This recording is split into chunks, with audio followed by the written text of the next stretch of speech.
నిర్గమాకాండం పరిశుద్ధ గ్రంథములో నుండి నిర్గమాకాండం 14వ అధ్యాయం. నిర్గమాకాండం 14వ అధ్యాయము 31వ వచనాన్ని చదువుతున్నాను, శ్రద్ధగా ఆలకించండి. యెహోవా ఐగుప్తీయులకు చేసిన గొప్ప కార్యమును ఇశ్రాయేలులు చూచిరి గనుక ఆ ప్రజలు యెహోవాకు భయపడి యెహోవా యందు ఆయన సేవకుడైన మోషే యందును నమ్మకముంచిరి. చిన్న మాట మనం అందరం ప్రార్థన చేసుకుందాం. దయచేసి అందరూ కూడా తల్ల వంచండి. దేవుడు మరి వాక్యము ద్వారా దేవుడు మనతో మాట్లాడలాగున మనం ప్రార్థన చేసుకుందాం. ప్రేమ కలిగిన మా మహాపరిశుద్ధ గొప్ప తండ్రి, నీకు వందనాలు స్తోత్రములు చెల్లించుకునిచ్చు ఉన్నాము నాయన. ఈ యొక్క ఉదయకాల సమయమందు నాయన, నా ప్రభువా, నిన్ను స్తుతించుకోవడానికి మా పెదవులు, మా నాలుక, మా హృదయాలు నీ నామ స్మరణ చేసుకోవడానికి దేవా, మీరు మాకు ఇచ్చినటువంటి గొప్ప భాగ్యము కొరకు నీకు వందనాలు. మా ఆలోచనలు, మా హృదయాలు నీ వాక్యమును ప్రభు తండ్రి నాయన ధ్యానము చేసుకోవడానికి ఈ ఉదయకాల సమయమందు నాయన నీ నామస్మరణం చేసుకుంటూ ప్రభు నీ కృపను పొందుకోవడానికి నీవు ఇచ్చిన ఈ గొప్ప కృపను బట్టి నీకు వందనాలు స్తోత్రములు చెల్లించుకుని ఉన్నాము నాయన. మా కొరకు సంచగరువుగా పంపబడినటువంటి పరిశుద్ధాత్మ ప్రభు తండ్రి నాయన ఈ వాక్యమును మా వినికిడిలో మీరు దీవించి మీరు ఆస్వాదించమని యేసుక్రీస్తు ప్రభువా నీ కృపాస్తములకు అప్పచెప్పుకుంటూ నాయనా, నా ప్రభువా, నీ బిడ్డలందరికీ వినే చెవులు, గ్రహించుకునే హృదయం నాయన, లోబడే ఆపాదమస్తకం నాతడి నాయన, గ్రహించే శక్తి నాయన ప్రభువా, తెలివిని మాకందరికీ దయచేయమని యేసునామమును బట్టి అడుగుచున్నాము తండ్రి. ఆమీన్, ఆమీన్, ఆమీన్. ప్రభునందు నాకు అత్యంత మిక్కిలి ప్రియమైనటువంటి దేవుని బిడ్డలారా, మనము ఇశ్రాయేలు యొక్క ప్రయాణమును గురించి మనము ధ్యానం చేస్తున్నాం. ఇశ్రాయేలు ప్రయాణపు యాత్రలో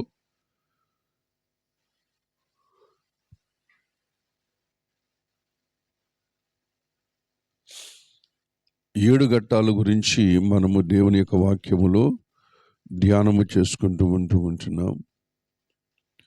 మరి ఇశ్రాయేలు ప్రయాణపు యాత్రలో 7 ఘట్టాల్లో మొట్టమొదటిగా పస్కా బలి అనే అనుభవం గురించి, మొట్టమొదటిగా ఇశ్రాయేలు ప్రజలు పొందిన అనుభవం పస్కా బలి. రెండవదిగా ఎర్ర సముద్రమును దాటుట. ఎర్ర సముద్రం గత దినాన్న మనము కొద్దిసేపు ధ్యానము చేసుకున్నాం. మూడవదిగా యాత్రారంభము అని గొప్ప అనుభవంలోనికి మనం ప్రవేశించబోతూ ఉంటున్నాం. యాత్రారంభము. ఇశ్రాయేలు ప్రజలు ఎర్ర సముద్రమును దాటిన తర్వాత దేవునికి అద్భుత కార్యం చూశారు. వాళ్ళు ఎర్ర సముద్రము 2 పాయలుగా చీలిపోవడం, ఎర్ర సముద్రము గోడలుగా నిలబడడం, మధ్యలో ఆరని నేల ఆరని నేలలో నడుచుకుని ఆవలికి వెళ్ళిపోవడం చూశాం. ఆ తర్వాత ఐగుప్తీయులు కూడా అలాగూ చేయి చూచి, ఐగుప్తీయులు కూడా మనం కూడా వెళ్ళిపోవడం అలాగా అని చేయి చూచి వాళ్ళు కూడా ఏం చేస్తారంటే ఇశ్రాయేలు ప్రజలను తరుముదామని చెప్పేసి మరి సముద్రము అదే మార్గంలో వస్తున్నటువంటి సందర్భం చూస్తూ ఉంటున్నాం. కానీ వాళ్ళకి తెలియని విషయం ఏంటంటే ఇశ్రాయేలు ప్రజలు ఎలా దాటారో వాళ్ళకి తెలియదు. ఏమిటండి, ఇశ్రాయేలు ప్రజలు ప్రభునందు ప్రియమైనటువంటి వాళ్ళ దేవునికి మోషే ప్రార్థన చేయడం ద్వారా, ఇశ్రాయేలు ప్రజలు పస్కా బలి ఆచరించడం ద్వారా, ఎర్ర సముద్రము దగ్గర మోషే ప్రార్థన చేయడం ద్వారా మరి వారి యొక్క దేవుడు వారి ప్రార్థన ఆలకించి వారికి దారిని సిద్ధపరిచి ఆవులకి తీసుకుని వెళ్ళారు. ఈ సంగతులు ఏమీ కూడా ఐగుప్తు ప్రజలకు తెలియదు, చూడలేడు వాళ్ళు. ఎందుకంటే వాళ్ళకి మేఘస్తంభం, అగ్నిస్తంభం అడ్డుగా ఉన్నది. అడ్డుగా ఉన్నప్పుడు యువతల చేస్తున్న పనులు వారికి తెలియడం లేదు. ఈ కార్యమును ఇశ్రాయేలు ప్రజలు జరిగించి ఎర్ర సముద్రం దాటారు. కానీ ఐగుప్తీయులు అలా చేయలేదు. అలా చేయలేదంటే పస్కా బలి పశువులు కానీ పాలు పంపులు పొందలేడు. అలాగే వారు ప్రార్థన కానీ దేవునికి చేయలేదు. ప్రభు ఇవి వారు చూడలేడు. మనము కూడా వెళ్ళిపోదాం అని చెప్పేసి అలాగూ చేయి జూచి మరి ఐగుప్తీయులందరూ కూడా ఎర్ర సముద్రములో మునిగిపోయినట్టుగా మనం చూస్తూ ఉంటున్నాం. నిన్నటి దినాన్న ఈ మాటలు మనము ధ్యానం చేసుకున్నాం. ఈ దినాన్ని ఏంటంటే యాత్ర ఆరంభం, అంటే ఇక్కడి నుంచి యాత్ర ప్రారంభం అవుతూ ఉంటున్నది. ఎక్కడికి? కనాను దేశమునకు యాత్ర ప్రారంభం చేస్తూ ఉంటున్నారు. కాబట్టి ఈ యాత్రారంభంలో ప్రతి ఒక్కరూ కూడా దేవుని బిడ్డలారా ఏం చేస్తున్నారంటే, దేవుడు చెప్తున్న మాట ఏంటంటే, యాత్రారంభం చేస్తున్న సమయంలో చేయడానికి సిద్ధపడుతూ ఉంటున్నారు. వారందరినీ కూడా సమకూర్చి మోషే వారికి కొన్ని ఉపదేశాలు చేస్తూ ఉంటున్నాడు. అంతేకాదు వారందరూ సమకూడి మొట్టమొదటిగా దేవుని స్తుతిస్తూ ఉంటున్నారు, దేవుని ఆరాధన చేస్తూ ఉంటున్నారు, దేవుని కొనియాడుకుంటూ ఉంటున్నారు, ఆయన ఆశ్చర్యకార్యములు చూసి ఆనందపడుతూ ఉంటున్నారు.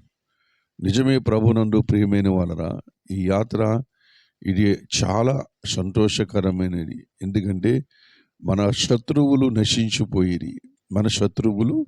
నశించిపోయేది.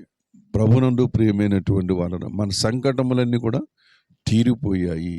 శత్రువులు నశించిపోయారు, మన సంకటాలన్నీ కూడా తీరిపోయి. ఎందుకని?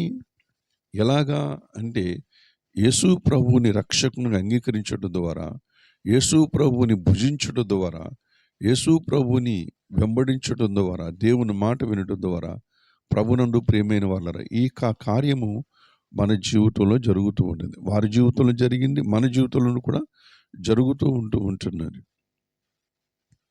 వారందరినీ కూడా మరి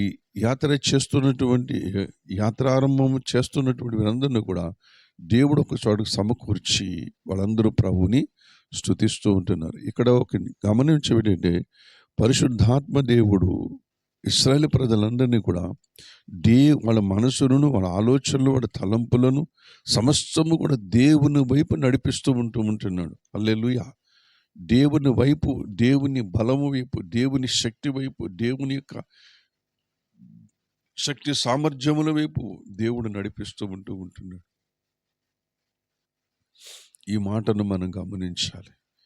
ఎవరైతే కనాను యాత్ర చేయడానికి సిద్ధపడుతూ ఉంటున్నారో, ఎవరైతే పరలోకమును చేరుకోవడానికి ఆయత్తపరచబడుతూ ఉంటున్నారో, ఎవరైతే పరలోక సంబంధమైన పిలుపులో పాలు పంపులు పొంది ఉన్నారో, ఎవరైతే దేవుని పిలుపును, మహిమ కలిగిన పిలుపును అందుకుని ఉన్నారో, వారందరికీ దేవుడు లేఖనం చెబుతున్న మొట్టమొదటి విషయం ఏంటంటే, దేవుణ్ణి ప్రేమించడం నేర్చుకోండి అని చెబుతూ ఉంటున్నారు. దేవుణ్ణి ప్రేమించడం నేర్చుకోవాలి. దేవుని మీద అమితమైనటువంటి, హద్దులేనటువంటి ప్రేమను పెంచుకోవాలి. హల్లెలూయా. దేవుడు అక్కడ ఇశ్రాయేలు ప్రజలు ఎర్ర సముద్రం దాటిన తర్వాత మరి మోషే వారికి చెబుతున్నటువంటి పాఠం ఇదే. దేవుడు కూడా ఇశ్రాయేలు ప్రజలను దేవుణ్ణి ప్రేమించేవారుగా సిద్ధపరుస్తూ ఉంటున్నాడు. మొట్టమొదటిగా ఎవరైనా సరే దేవుణ్ణి ప్రేమించేవారుగా మనమందరూ సిద్ధపడాలి.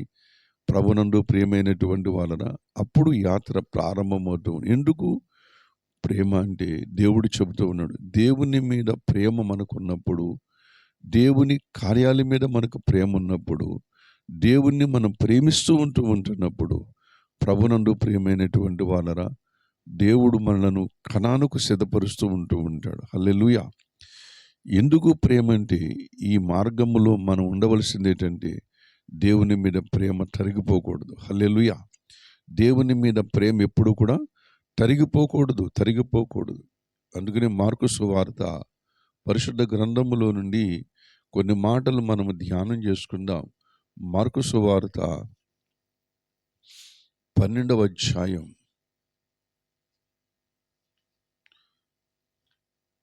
మార్కు సువార్త 12వ అధ్యాయం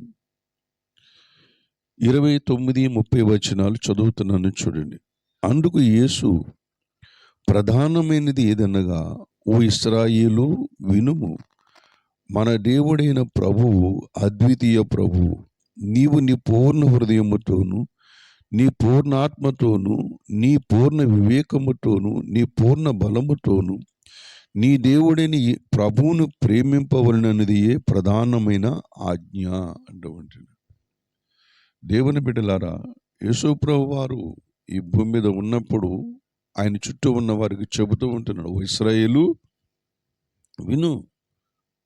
ఏమిటంటే మాట, మీరు దేవుణ్ణి ప్రేమించండి, యెహోవాను ప్రభువును ప్రేమించండి, యేసుక్రీస్తు ప్రభువుని ప్రేమించండి అంటూ ఉంటున్నాడు. దేవుడు మనల్ని ముందుగానే ప్రేమించాడు, అందరికంటే ముందుగానే మనలను ప్రేమించాడు, అన్నీ సిద్ధం చేశాడు. ఇప్పుడు మనం ఏం చేయాలంట? దేవుణ్ణి ప్రేమించాలి. దేవుణ్ణి అమితంగా మన పూర్ణ బలముతో, పూర్ణ శక్తితో మనం దేవుణ్ణి ప్రేమించడం నేర్చుకోవాలి. ఎందుకు ప్రేమ? దేవుని బిడ్డలారా, ప్రేమించినటువంటి వాడు దేవుణ్ణి ప్రేమిస్తూ ఉన్నప్పుడు, దేవుని కార్యాలను ప్రేమిస్తూ ఉంటున్నప్పుడు, దేవుని శక్తి చేత నింపబడుతూ ఉంటాం, దేవుని బలము చేత నింపబడుతూ ఉంటాం.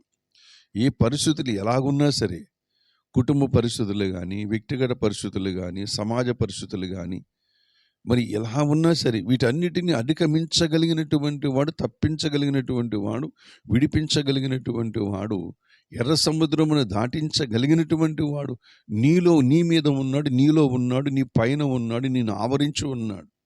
హల్లెలూయా. కాబట్టి ఆ దేవుణ్ణి మనం ప్రేమించాలి. నీ యొక్క జీవితము, నీ ఆయుష్కాలము, నీ జీవితము ఆయన యందే ఉన్నవి. నీ కాలగతులన్నీ కూడా ఆయన యందే ఉన్నవి. మన జీవితం ఎలాగ ఈ భూమి మీద సాగాలో ఆయన చేతుల్లోనే ఉన్నవి. మన జీవితం మన చేతులు ఆయన చేతుల్లోకి వెళ్ళిపోయాం మనం. కాబట్టి మన చేతుల్లో ఏమీ లేదు. మనం నడిపించేవాడు ఆయనే, మనను బలపరిచేవాడు ఆయనే, మనను దాటించేవాడు ఆయనే, మనకు అన్నీ ఆహారం పెట్టేవాడు కూడా ఆయనే, మనకు నీళ్ళు ఇచ్చేవాడు కూడా ఆయన, అన్నీ కూడా ఆయన. అందుకని దావీదు అంటూ ఉంటాడు, మా ఊటలన్నీ నీ యందే ఉన్నవి అంటూ ఉంటాడు. నీ యందే ఉన్నవి మా ఊటలు, నీ యందే మా ఆశీర్వాదాలు, నీ యందే ఉన్నవి, మా యొక్క మరి జీవితం నీ యందే ఉన్నది, సమస్తమును ఆదైన స్వాధీనం చేసుకున్నాం అని చెప్పినప్పుడు, దేవుని బిడ్డలారా, మనము దేవుణ్ణి ప్రేమించగలుగుతూ ఉంటాం. కాబట్టి దేవుణ్ణి ప్రేమించినప్పుడు, దేవుణ్ణి మనం ప్రేమిస్తూ ఉంటున్నప్పుడు దేవుని శక్తి మనల్ని కమ్ముకుంటూ ఉంటుంది.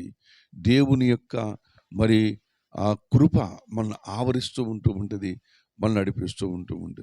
మనం ఒకసారి పరిశీలన చేసుకోవాలి. దేవుణ్ణి ప్రేమించే మనసు మనకు ఉన్నదా? దేవుని మీద ఆధారపడే మనసు మనకు ఉన్నదా? బైబిల్ గ్రంథములో దేవుని మీద ఆధారపడుతున్న వారు ఎంతోమంది ఉన్నారు. అందుకని యెషయా గ్రంథంలో చెబుతూ ఉంటుంది, ఎవని మనసు నీ మీద ఆనుకొనునో వారిని పూర్ణ శాంతి గలవానిగా కాపాడుతున్నావని దేవుని యొక్క వాక్యము మనకి తేటగా తెలియజేస్తూ ఉంటుంది. దేవుని మీద ఆనుకోవాలి.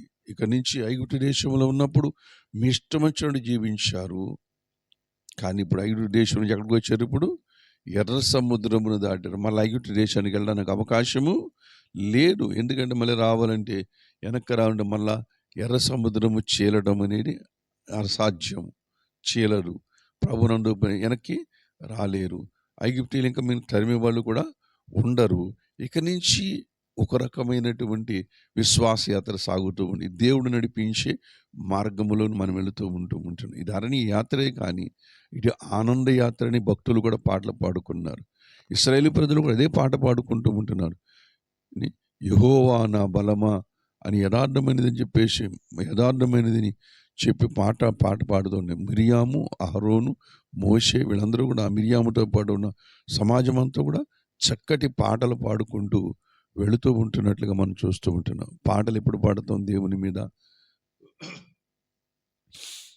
ఆయన మీద మనకు అమితమైన ప్రేమ ఉండాలి. దేవుని మీద ప్రేమ ఉండాలి. ఆఖరికి ఇంటి శ్రమలు వచ్చినా సరే దేవుని మీద ప్రేమ కొంచెము కూడా తగ్గకూడదని మీకు మనవి చేస్తూ ఉంటున్నా. దేవుడు అంతగా నిన్ను ప్రేమించాడు, అంతగా మనం ప్రేమించబద్దులమై ఉంటున్నామని పౌలు గారు చెబుతూ ఉంటున్నారు. పౌలు చెబుతున్నది ఏంటిది? దేవుణ్ణి మనం శాశ్వతమైన ప్రేమతో ఆయన మనం ప్రేమించాడు.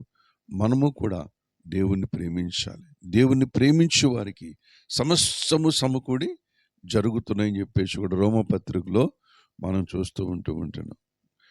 మనము దేవుణ్ణి ప్రేమించినట్లయితే ఆ ప్రేమ దేవుడు నీ జీవితంలో గొప్ప కార్యములు జరగడానికి అవకాశం ఉన్నదని మీకు మనవి చేస్తూ ఉంటున్నాను. అందుకని యేసుప్రభు వారు పేతురును అడుగుతూ ఉంటాడు, మూడు సార్లు అడుగుతూ ఉంటాడు. యోహాను కుమారుడైన సీమోను, నువ్వు నన్ను ప్రేమిస్తున్నావా అని అడుగుతూ ఉంటాడు. యోహాను సువార్త 21వ అధ్యాయము 15వ వచనములో, యోహాను సువార్త 21వ అధ్యాయము 15వ వచనములో దేవుని బిడ్డలారా ఆ మాట మనకు కనబడుతూ ఉంటే చూద్దాం. చూడండి, దేవునికి మహిమ కలుగునుగాక. 21వ అధ్యాయం 15వ వచనములో, వారు భోజనము చేసిన తర్వాత యేసు సీమోను పేతురును చూసి, యోహాను కుమారుడైన సీమోను, వీరికంటే నీవు నన్ను ఎక్కువగా ప్రేమించుచున్నావా అని అడుగుతున్నాడు. 33.5 సంవత్సరాలు యేసు ప్రభు వారు జీవించిన జీవిత కాలంలో 3.5 సంవత్సరాలు ప్రభువుతో ఉండి వలలు విడిచిపెట్టి, తల్లిదండ్రులు విడిచిపెట్టి, ఆస్తిపాస్తులన్నీ విడిచిపెట్టి యేసు ప్రభుని వెంబడిస్తున్నటువంటి అందరి శిష్యుల కంటే పేర్ల కంటే ఎక్కువగా పేతురు యొక్క పేరు మనకు బైబిల్ గ్రంథంలో కనిపిస్తూ ఉంటుంది. ఆ పేతురుని అడుగుతున్నాడు, పేతురు మరి అందరికంటే నువ్వు నన్ను ఎక్కువగా ప్రేమిస్తున్నావా అని అడుగుతుండే. దేవుని బిడ్డలారా, ఎంత చక్కటి మాట అడుగుతున్నారు. ఎందుకు అడుగుతున్నారు? యేసుప్రభు వారు 3.5 సంవత్సరాలు ఆయనతోనే ఉన్నారు. 3.5 సంవత్సరాలు ఆయనతోనే ఉన్నారు, ఆయనతోనే తిన్నారు, ఆయనతోనే తిరిగారు, ఆయనతోనే ఆయన చేసిన అద్భుతాలు చూశారు, ఆశ్చర్యకార్యాలు చూశారు. పేతురు కూడా ప్రవచనం కింద పలికాడు. ఏమిటది? నీవి నిత్య జీవ మాటలు గలవాడవు, నీవు అద్వితీయ దేవుని కుమారుడువని మరి ప్రవచనం పలికాడు. బర్యోనా అని దేవుని చేత ప్రశంసించబడ్డాడు. ప్రభునందు ప్రేమ అద్భుత కార్యాలు కూడా చేస్తున్నారు. అద్భుత కార్యాలు కూడా శిష్యులు చేస్తూ ఇవన్నీ చేసిన తర్వాత పేతురుని అడుగుతున్నాడు. పేతురు, వీరందరికంటే ఉన్న ఈ 10 మంది కంటే నువ్వు నన్ను ఎక్కువగా ప్రేమిస్తున్నావంటే, ప్రేమిస్తున్నాను ప్రభువా అని చెప్పాడు. అడుగుతూ ఉన్నాడు. మళ్ళా రెండోసారి అడుగుతూ ఉంటాడు, సీమోను, యోహాను కుమారుడైన సీమోను, వీరందరికంటే నన్ను ఎక్కువ ప్రేమిస్తున్నావంటే, ప్రేమిస్తున్నాను ప్రభువా అంటూ ఉంది. మూడోసారి కూడా అడుగుతాడు, వీళ్ళందరికంటే ఎక్కువ నన్ను ప్రేమిస్తున్నావంటే. అప్పుడు అంతమాట నన్ను అడుగుతున్నాడేంటి? అంతమాట ఈ మాట నన్ను అడుగుతున్నాడు, నన్ను ప్రేమిస్తున్నావా? పక్కన వాడు అడగట్లేడు అని అడుగుతున్నాడు. అంటే ప్రభునందు ప్రియమైనటువంటి వాళ్ళరా, అక్కడ చెబుతూ ఉన్నాడు. కొంచెం వ్యసన పడ్డాడు, కొంచెం చిరాకు పడ్డాడు. ప్రభు, నీకు తెలుసు కదా నేను ప్రేమిస్తున్నాను లేదా అని చెప్పేసి మాట. ఎందుకంటే పేతురు పొందబోతున్న శ్రమలలో ప్రభువుని విడిచిపెడతాడా, హత్తుకుంటాడా? దేవుని యొక్క పరిచర్య చేయటానికి దేవుని బిడ్డలారా, భూమి మీద మనకు కావలసినది ధనబలం, ఖండబలం, ఈ లోకపు జ్ఞానం, ఈ లోకపు తర్కం కాదు. మనకు కావలసింది దేవుని మీద ప్రేమ ఉండాలి. ఈ భూమి మీద మనం బ్రతకడానికి దేవుని బిడ్డలారా మనకు ఉండవలసింది ఏంటంటే ప్రేమ ఉండాలి. దేవుణ్ణి ప్రేమించే మనసు ఉండాలి. దేవుని మాటకు భయపడే మనసు ఉండాలి. దేవుణ్ణి ప్రేమిస్తున్నటువంటి వాడు అన్ని బేరీ చేసుకుంటూ ఉంటాడు. ఏంటో తెలుసా? బ్రతకాలంటే క్రీస్తు కొరికే బ్రతకాలి, దేవుని కొరికే బ్రతకాలి, దేవుని యొక్క చిత్తము కొరికే బ్రతకాలి తప్ప ఇక మీదట తన క్షేమం గురించి కానీ, తన యొక్క మరి అభివృద్ధి గురించి కానీ, తన యొక్క విస్తరణ గురించి కానీ, తన యొక్క క్షేమాభివృద్ధి గురించి కానీ ఆలోచన చేయడు. దేని గురించి ఆలోచన చేస్తాడు? దేవుని గురించి ఆలోచన చేస్తాడు. దేవుని కార్యం భూమి మీద క్షేమంగా జరగాలి, విజయోత్సవంగా జరగాలి, దేవుని కార్యాలు నిరాటంకంగా జరగాలి, అందులో నేను పాలిభాగస్తునైపోవాలి. అందుకొరకు శ్రమలు ఎదురవుతాయి, కష్టాలు ఎదురవుతాయి, బాధలు ఎదురవుతాయి, నిందలు ఎదురవుతాయి. దేవుని బిడ్డలారా, కొన్నిసార్లు భోజనం కరువు అవుతుంది, కొన్నిసార్లు వస్త్రాలు కరువు అవుతాయి, కొన్నిసార్లు ఆరోగ్యము కరువైపోతూ ఉంటుంది, కొన్నిసార్లు మరణమే ఎదురవుతూ ఉంటుంది, కొన్నిసార్లు ఎన్నో శ్రమలు అన్నీ కూడా ఎదురవుతూ ఉంటాయి. ఇశ్రాయేలు ప్రజలు అరణ్య యాత్రలు ఇవన్నీ అనుభవించారు, ఇవన్నీ కూడా ఇవన్నీ కూడా అనుభవించారు. వాళ్ళకి ఆహారం కొరత వచ్చింది, వాళ్ళకి నీళ్ళ కొరత వచ్చాయి, వాళ్ళకి శత్రు భయములు వచ్చింది. ప్రభునందు ఎవరు వాళ్ళని ప్రేమించలేడు, ఏ దేశ రాజు కూడా వాళ్ళకి దారి ఇవ్వలేడు, వెళ్ళిపోవడానికి, కనాను వెళ్ళిపోవడానికి దారి ఇవ్వలేడు. అడ్డుగా అనేకమైన దేశాలు రాజులు ఎదుర్కొన్నారు. ఎన్ని శ్రమలు వచ్చినప్పుడు కూడా వాళ్ళేంటంటే దేవుని మీద ప్రేమతో ఉన్నప్పుడు ఇవన్నీ కూడా దేవుడే వారిని జయించుకుంటూ తీసుకుని వెళ్ళాడు. దేవుడే వారి పక్షంగా యుద్ధాలు చేసుకుంటూ తీసుకుని వెళ్ళాడు. ఇన్ని శ్రమలు పడినప్పుడు కూడా దేవుడు ఏమంటాడంటే, పక్షిరాజు గర్ధ రెక్కల మీద తన పిల్లలను మోయినట్లుగా మిమ్మల్ని మోసుకుని వచ్చి ఉంటూ ఉంటాడు. ఎక్కడ? ఆయన కనాను దేశంలోనికి. ప్రభునందు ప్రియమైనటువంటి వాళ్ళరా, చూడండి, దేవుడు ఇలా మాట్లాడుతుంటే ఇశ్రాయేలు ప్రజలు ఏమన్నారు? తాగడానికి నీళ్ళు లేవు, తినడానికి భోజనము లేదు, ఉండడానికేమో సరైనటువంటి నివాసాలు లేవు. ప్రభునందు ప్రేమ, ఓ ప్రక్కన పాముల భయం, ఓ పక్కన క్రూర మృగాల భయం, ఓ ప్రక్కన శత్రువులు, ఒక పక్కన అరణ్యము, దారి తెలియదు. ఇటువంటి పరిస్థితులు గుండగా వెళుతూ ఉన్నప్పుడు దేవుణ్ణి ఎలా ప్రేమించగలుగుతారు? కానీ ప్రభు చెబుతున్నాడు, ప్రేమించండి, దేవుణ్ణి ప్రేమించండి. నువ్వే స్థితిలో ఉన్నా సరే దేవుణ్ణి ప్రేమించటం, దేవుణ్ణి స్తుతించటం, దేవుణ్ణి ఘనపరుచుకోవడం మనం నేర్చుకోవాలి. ప్రతివారు కూడా ఎవరైతే యేసు ప్రభుని రక్షకునిగా అంగీకరించారో, ఈ యాత్రారంభం మనకు చెబుతున్నట్టే దేవుని ప్రేమించండి. కీడు జరిగినా ప్రేమించండి, మేలు జరిగినా ప్రేమించండి. కీడు మేలు ఏమి జరగకపోయినా ప్రేమించండి. దేవుని బిడ్డలారా, ఎందుకంటే దేవుణ్ణి ప్రేమించటం అనేది ప్రభునందు ప్రియమైనటువంటి వాళ్ళరా యేసుక్రీస్తు ప్రభుని వశపరుచుకోవడమే. హల్లెలూయా. అందుకనే షోలమితుతో మాట్లాడుతూ ఉంటారు. ఎక్కడంటే పరమగీత గ్రంథంలో, ఒక్క చూపుతోనే నీవు నన్ను వశపరుచుకుంటివి. అక్కడ దేవుడు ప్రభునందు ప్రియమైన ఉంటున్నాడని నేను మీకు మనవి చేస్తూ ఉంటున్నాను. కాబట్టి దేవుణ్ణి ప్రేమించే మనసు మనకి అందరికీ ఉండాలని దేవుని యొక్క వాక్యము మనకి తేటగా తెలియజేస్తుంది. ప్రేమ యొక్క లక్షణముల గురించి మనం తెలుసుకోవడానికి చాలాసార్లు చదువుకున్నాం, మళ్ళా చదువుకుందాం. మొదటి కొరింథీ రాసిన పత్రిక 13వ అధ్యాయము కొన్ని మాటలు చెప్పి నేను ముగిస్తూ ఉంటాను.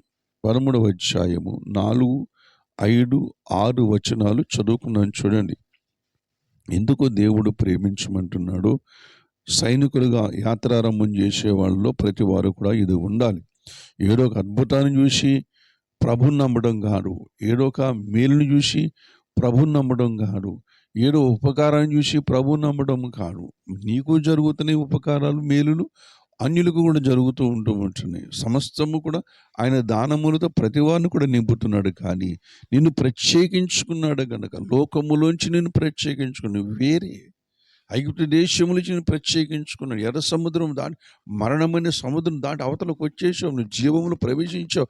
ఈ జీవములు నడవాలంటే, ఈ జీవమును సొంతం చేసుకోవాలంటే నువ్వు దేని నిమిత్తము యేసు ప్రభుని నమ్ముకున్నావో దాన్ని స్వాధీనపరచుకోవాలంటే, ప్రభునందు ప్రియమైనటువంటి వాళ్ళరా, దేవుని బిడ్డలారా, దేవుణ్ణి ప్రేమించడం మాత్రం నేర్చుకోండి. హల్లెలూయా.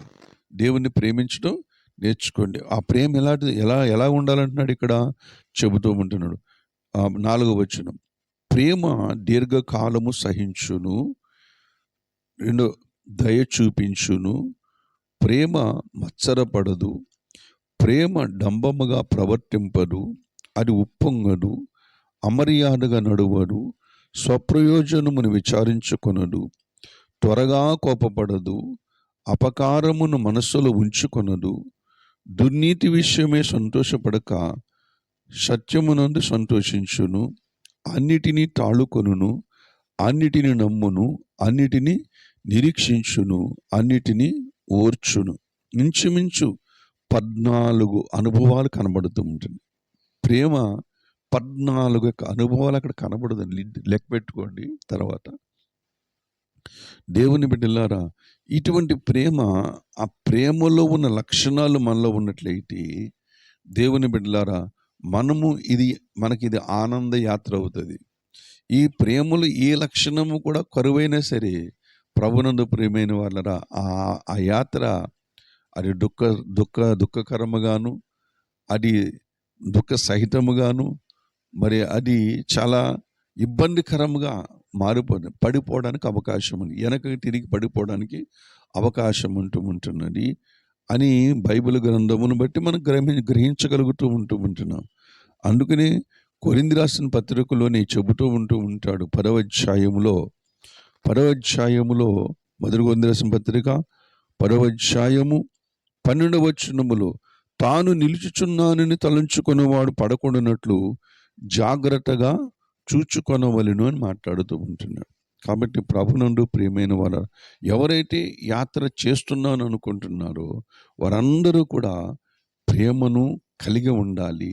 ప్రేమని చేయాలి, దేవుణ్ణి ప్రేమించినప్పుడు నీ జీవితం ఎన్ని శ్రమలు వచ్చినా సరే విడిచిపెట్టవు. ఆయన్ని శ్రమ పడడానికి ఇష్టపడతావు, కష్టపడడానికి ఇష్టపడతావు, శోధన సహించడానికి ఇష్టపడుతూ ఉంటావు. కానీ ప్రభుని మాత్రం విడిచిపెట్టడు. నాకేంటి ఇన్ని శోధనలు వచ్చినాయి, నాకేంటి ఇన్ని బాధలు వచ్చినాయి, నాకేంటి ఇన్ని వచ్చినాయి, దేవుని నమ్ముకున్నాను కదా, దేవుడు నాకేం సహాయం చేయట్లేదు అని చెప్పేసి ఆలోచన చెయ్యం. ఇది దేవుని చిత్తము. ఈ శ్రమ పడడం దేవుని చిత్తము. ఈ యొక్క భూమిలో దేవుడు నన్ను పైకి లేవనెత్తుతాడు నిరీక్షణతో దేవుని బిడ్డలారా, దేవునికి మనల్ని అప్పచెప్పుకుని ప్రార్థన జీవితంతో సాగిపోవాలని మీ అందరికీ కూడా మనవి చేస్తూ ఉంటున్నాను. ఈ యొక్క మాటతోని, ఈ ప్రేమతోని ఈ భూమి మీద ప్రతి భక్తుడు కూడా తను అంకితం చేసుకుని సేవ చేశారు. ఎవరి కొరకు?